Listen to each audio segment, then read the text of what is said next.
नमस्कार दोस्तों, इस वीडियो में हम लोग देखेंगे बलबन 1266 से बलबन ने अपना राज्य गद्दी संभाला और 1266 से 1286 तक ये बलबन अपनी राज्य को चलाया था।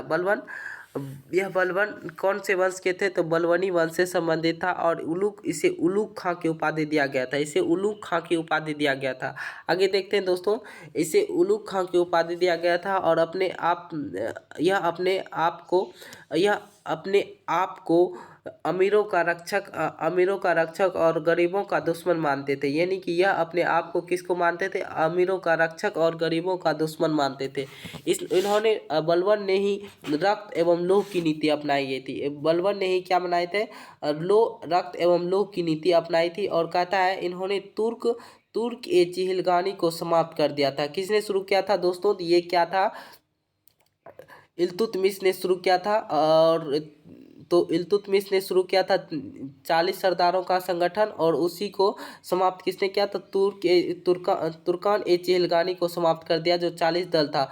40 दल में ही बलबन आते थे। किस में आते थे? 40 दल में ही बलबन आते थे। और बलबन ने इसलिए खत्म किया कि क्योंकि इसके विरुद्ध कोई षड्यंत्र न रचा जाए। इसी कारण से इसने क्या अपनाया? रक्त एवं लोह की नीति अपनाया, तुर्क ए चिहलगानी अपनाया और तुर्क ए चिहलगानी को समाप्त कर दिया। आगे देखते हैं, बलबन ने राजस्व के सिद्धांत पर प्रतिपादित किया और इसने अपने आप को अमीरों का रक्षक और गरीबों का दुश्मन कहते थे। चलिए आगे देखते हैं दोस्तों। कहता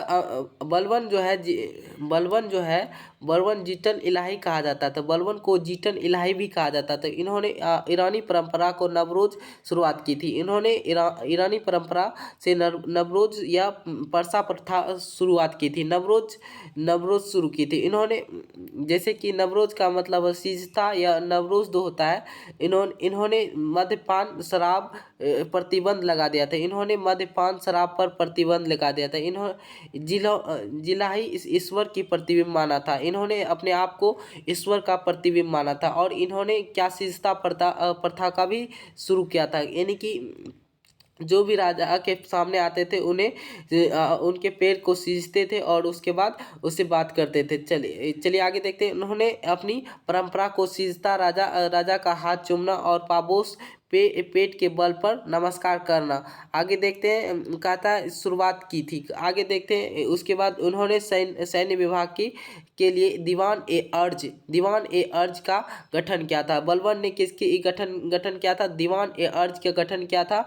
और बलबन ने स्वयं खलीफा का सहायक बलबन को स्वयं खलीफा का सहायक कहा जाता है। उसके बाद बलबन की मृत्यु 1286 ईस्वी में हो जाती है। बलबन की मृत्यु कब हो जाती है? तो 1286 ईस्वी में हो जाती है। इस वंश के अंतिम शासक जो था समुद्दीन था कैमूर्स था। कहता है इस वंश के अंतिम शासक समुद्दीन कैमूर्स था। उसके बाद कैमूर्स की हत्या जलाउद्दीन खिलजी ने किया था। कहता है कॉमर्स की हत्या जलाउद्दीन खिलजी ने किया था और खिलजी की शुरुआत हुई थी। फारसी के पवित्र विद्वान अमीर खुसरो ने साहित्य की जीवन इसी शासन काल में प्रारंभ किया था। और अमीर खुसरो ने कुल 7 सुल्तानों को दरबार में रहे थे। कहता है अमीर खुसरो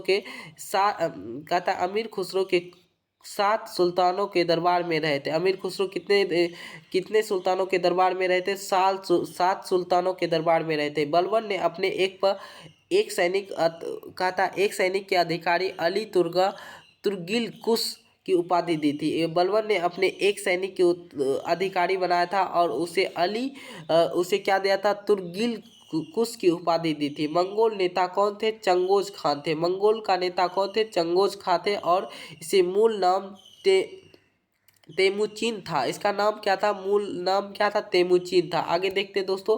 कहता है इसे हिंदी एवं खाड़ी बोली का जनक कहा जाता है। किसे कहा जाता है? तो बलबन को हिंदी एवं खाड़ी का जनक कहा जाता है। आगे देखते हैं, अमीर खुसरो को हिंदी एवं खाड़ी का जनक कहा जाता है। बलबन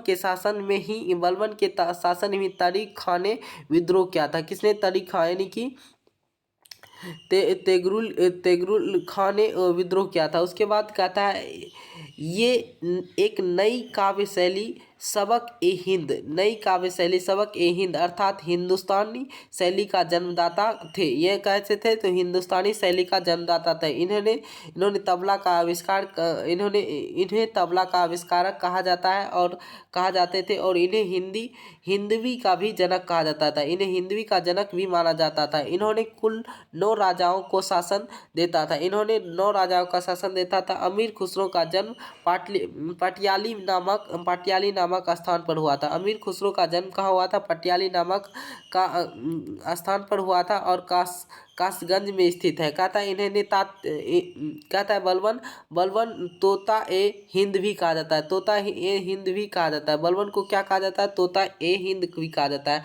बलबन के दरबार में एक बहुत ही अच्छे लेखक थे। कौन थे? तो ये थे आपका, ये कौन थे? तो अमीर खुसरो। अमीर खुसरो क्या थे? बलबन के वंश में एक बहुत ही अच्छे थे। क्या थे? तो लेखक थे। और इसे क्या माना जाता है? अमीर खुसरो को हिंदी का जनक माना जाता है। हिंदी एवं खाड़ी बोली जाने वाली भाषा को जनक माना जाता है। तो एक बहुत बार क्वेश्चन पूछ देता है, हिंदी और खाड़ी बोली जाने वाली भाषा का जनक किसे कहा जाता है? अमीर खुसरो को कहा जाता है। चलिए आगे देखते हैं खिलजी वंश। खिलजी वंश की स्थापना 1290 ईस्वी में, 1290 ईस्वी से 1320 ईस्वी तक चला, 1320 ईस्वी तक चला था। खिलजी वंश जो है, खिलजी वंश के संस्थापक कौन थे? जलाउद्दीन खिलजी था। खिलजी वंश की स्थापना कौन थे? जलालुद्दीन खिलजी ने किया था। यह हिंदुओं के प्रति काफ़ी दयालु था। यह हिंदुओं के प्रति क्या था? काफ़ी दयालु था। यह जलालुद्दीन अपने भतीजे एवं दामाद को अलाउद्दीन खिलजी एवं तुर्क कहता है अमीर ए तुर्क तुजुक की उपाधि दी थी। इसने अपने दामाद को अमीर ए तुकुज की उपाधि दी थी। जलालुद्दीन को राज्य रोहन एवं किला खोरी का महल में हुआ था। कहता है जलालुद्दीन को राज्य रोहन किला खोरी में हुआ था। कहता हुआ था। इसी समय ईरानी फकीर मोला को हाथी से कुचलवा दिया गया था। इसी समय ईरानी फकीर जो था मोला एक नाम व्यक्ति था, उसे हाथी से क्या कर दिया था? कुचलवा दिया था। किसने? जलालुद्दीन खिलजी ने। जलालुद्दीन की हत्या उसके दामाद ने कर दी थी। जलालुद्दीन की हत्या किसने की थी? तो उसके दामाद ने की थी। किसके दामाद ने? तो जलालुद्दीन खिलजी के दामाद ने किए थे। आगे देखते हैं दोस्तों। कहता है दामाद ने कर दी थी 1296 ईस्वी में। आगे देखते हैं। कहता है जलालुद्दीन खिलजी ने दीवान एक वाकुम का व्याय विभाग की स्थापना की थी। दीवान ए वाकुफ व्याय विभाग की स्थापना की थी। अलाउद्दीन खिलजी जब 1296 से 1300 कहता 1296 से 1316 ईस्वी तक आए थे। इस वंश के वास्तविक संस्थापक अलाउद्दीन खिलजी था। इस वंश का असली संस्थापक, खिलजी वंश का असली संस्थापक कौन थे? तो अलाउद्दीन खिलजी थे। कहता है यह हिंदुओं के प्रति काफ़ी कठोर था। यह हिंदुओं के प्रति क्या था? बहुत ही कठोर था। जलालुद्दीन खिलजी थे क्या थे? बहुत ही दयालु थे, लेकिन ये क्या थे? बहुत ही कठोर थे। कहता है यह हिंदुओं के प्रति काफ़ी कठोर था। इन्होंने गुप्तचर प्रणाली की शुरुआत की। इन्होंने क्या किया? गुप्तचर प्रणाली की शुरुआत किया। इन्होंने नशीले पदार्थ पर प्रतिबंध लगाया। इन्होंने क्या किया? नशीले पदार्थ पर प्रतिबंध लगाया। और उसके बाद अलाउद्दीन खिलजी का बचपन का नाम अली गुरसप्पा था। आगे देखते हैं। इन्होंने पहला सैन्य अभियान रणथंभौर से किया था। इन्होंने अपना पहला अभियान रणथंभौर से किया और चौहान वंश से किया था। इस अभियान में अमीर खुसरो अलाउद्दीन के साथ था। इस अभियान में अमीर खुसरो किसके साथ था? अलाउद्दीन के साथ था। और कहता है जौहर प्रथा की शुरुआत किसने की थी? रणथंभौर से की थी, शुरुआत हुई थी। कहता है अलाउद्दीन खिलजी ने सिकंदर ए सानी की उपाधि यानी कि अलाउद्दीन खिलजी ने सिकंदर ए सानी की उपाधि धारण किया था। आगे देखते हैं। कहता है धारण किया था अर्थात द्वितीय सिकंदर किसे कहा जाता है? द्वितीय सिकंदर की उपाधि धारण किया था। कहता है अलाउद्दीन खिलजी को। अलाउद्दीन का नजर रणथंभौर के बाद मेवाड़ पर पड़ा। यानी कि अलाउद्दीन पहला अभियान कहाँ किया? रणथंभौर यानी कि चौहान वंश पे, और उसके बाद मेवाड़ यानी चित्तौड़ पर किया। कहता है अलाउद्दीन का नज़र मेवाड़ यानी चित्तौड़ पर पड़ा। उसके बाद कहता है अलाउद्दीन के समय मेवाड़ जो है, मेवाड़ की राजधानी चित्तौड़ थी। मेवाड़ की राजधानी कहाँ थी? तो चित्तौड़ थी। जहाँ का राजा कौन थे? रतन सिंह थे। जहाँ का राजा रतन सिंह थे और वहाँ की रानी क्या थी? पद्मावती थी।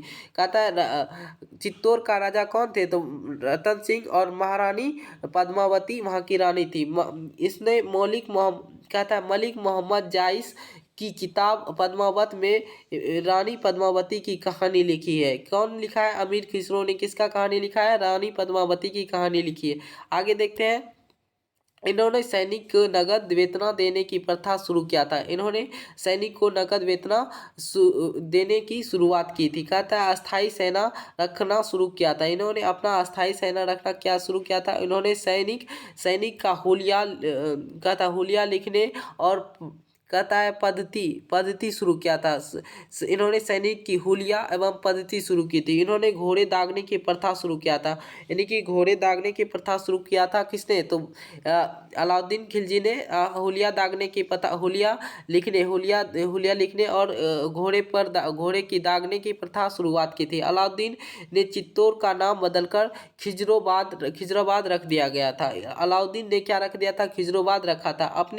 अपने बेटे खिजरो खान को खिजराबाद का गवर्नर बना दिया। अपने बेटे को खिजराबाद का गवर्नर बना दिया था। इसके समय भू राजस्व कर का 1/2 हिस्सा यानी कि 50% दिया जाता था। इन्हें मकान कर भी दिया जाता था। इन्होंने मकान कर को चराई कर भी लागू किया था। उससे इसके समय बाजार नियंत्रण प्रणाली काफ़ी सख्ती से लागू किया गया था। इस समय अलाउद्दीन खिलजी के समय जो है बाजार नियंत्रण प्रणाली काफ़ी सख्ती से शुरू किया गया था। कहता है लागू किया गया था। बाजार 3 प्रकार का होता था। पहला खाद्यान्न, वस्त्र और गुलाम के पशुओं के लिए। आगे देखते हैं। अलाउद्दीन ने मालिक कपूर को गुजरात का विजय के दौरान नुसरत खां 1000 दिनार में खरीदा था। नुसरत खां को मालिक कपूर, जिसे कहा जाता है मलिक कपूर, यह गुजरात के विजय के दौरान नुसरत खां ने इससे 1000 दिनार में खरीदा था, जिसे मलिक कपूर को हजारी दिनार भी कहा जाता है। मलिक कपूर को क्या कहा जाता है? हजारी दिनारी भी कहा जाता है। इसके बाद कहा जाता है, कहता है अलाउद्दीन ने मलिक कपूर को दक्षिण विजय यात्रा पर भेजा था। किसे भेजा था दक्षिण यात्रा पे अलाउद्दीन ने? तो मलिक कपूरी, जिसे हजारी दिनारी भी कहा जाता है। और मलिक कपूर ने प्रताप रुद्रदेव द्वितीय से और कोहिनूर हीरा ले लिया था। यानी कि मलिक कपूर जब दक्षिण के लिए भेजा था तो वहाँ किससे लिया? तो कोहिनूर हीरा किससे लिया था? तो रुद्र प्रताप देव से कोहिनूर हीरा ले लिया था। मलिक कपूर ने कोहिनूर हीरा को अलाउद्दीन के भेंट के रूप में दिया था। अलाउद्दीन अपनी राजधानी दिल्ली से सीरी को बनाया था। दिल्ली में सीरी को बनाया था और बनाया था। ये जो है 1304 ईस्वी में इन्होंने अपना सीरी में बनाया था। इन्होंने अपनी राजधानी किलेबंदी में करवाया था। इन्होंने कहा था इन्होंने अपनी राजधानी को किलेबंदी में मंगोल के डर से करवाया था। मंगोल के डर से क्या बनाया था? अपना राजा अभिषेक जो करवाया था, मंगोल ने किलाबंदी करवाया था मंगोल के डर से। अलाउद्दीन का दूसरा सिकंदर भी कहा जाता है। अलाउद्दीन को दूसरा सिकंदर कहा जाता है। अलाउद्दीन को दूसरा सिकंदर भी कहा जाता है। इन्हें अलाई दरवाज़ा या जमात खान मस्जिद या सीरी पोर्ट बनाया गया था। उसे कहता है अलाउद्दीन खिलजी ने मलिक कपूर को नायाब की उपाधि दी थी। कहता है अलाउद्दीन खिलजी ने मलिक कपूर को नायाब की उपाधि दी थी। कहता है के बाद मलिक कपूर 36 दिन के सुल्तान बना था। 36 दिन के लिए कौन बना था? अलाउद्दीन खिलजी ने 36 दिनों के लिए सुल्तान भी बनाया था। आगे देखते हैं। खलासा भूमि सुल्तान की भूमि कहा जाता है। खलासा भूमि को सुल्तान की भूमि कहा जाता है।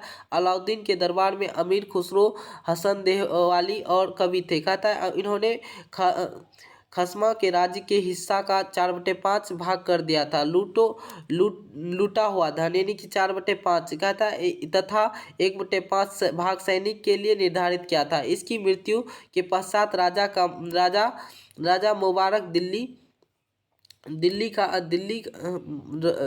बन गया और मुबारक खिलजी ने अपने आप को खलीफा घोषित किया। कहता है अपने आप को खलीफा किसने घोषित किया था? मुबारक खिलजी ने। कहता है अलाउद्दीन खिलजी दिल्ली का पहला सुल्तान था जिसने धर्म को राजनीतिक से अलग रखा। दक्षिण भारत का कौन सा राजा जिसने अलाउद्दीन खिलजी को अधीनता स्वीकार नहीं किया? तो दक्षिण भारत का ऐसा कौन सा राजा था जिसने अधीनता स्वीकार नहीं किया था? वीर पांड्य राज्य ने इसे क्या किया था? अधीनता स्वीकार नहीं किया था। किसका? अलाउद्दीन खिलजी का।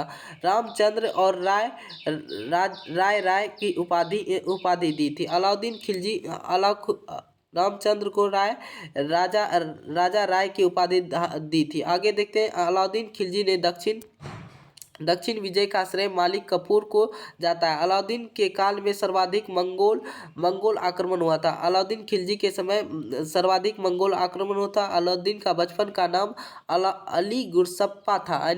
अलाउद्दीन का बचपन का नाम क्या था? अली गुरसप्पा था। उसके बाद कहता है दिल्ली सल्तनत में खिलौदिया एवं शासनकाल से सबसे कम समय थे और तुगलक वंश के सबसे अधिक। कहता है दिल्ली सल्तनत एकमात्र सुल्तान था, उसकी उपाधि मुबारक शाही खिलजी थे। उसके बाद थैंक यू दोस्तों, अगले वीडियो में मिलते हैं।